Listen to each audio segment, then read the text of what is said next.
السلام علیکم۔ رسول پر ایمان لاؤ۔ آمینو باللہ و رسولی، اللہ اس کے رسول پر ایمان لاؤ۔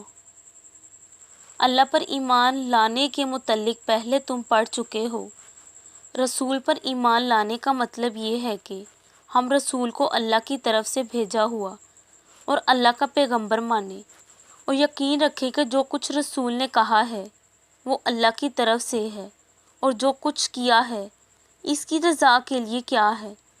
رسول نے اپنے نفع اور اپنی برائی کے لیے نہ کچھ کہا ہے نہ کیا ہے۔ رسول کا حکم مانو۔ وَأَطِیعُوا اللَّهَ وَالرَّسُولَ لَعَلَّکُمْ تُرْحَمُونَ، اور حکم مانو اللہ کا اور رسول کا تاکہ تم پر رحم ہو۔ جب ہم نے مان لیا کہ رسول صلی اللہ علیہ وآلہ وسلم کو اللہ نے بھیجا ہے تاکہ اللہ کا پیغام ہم تک پہنچے، تو ہم پر لازم ہے کہ جو رسول نے کہا وہ مانیں اور جو کچھ کیا وہ کریں۔ اللہ کہتا ہے حکم مانو رسول کا تاکہ تم پر رحم ہو، اور اللہ کے رحم کی صورت یہ ہے کہ ہم رسول کے کہے پر چلیں گے تو اللہ ہی کی فرما برداری کریں گے۔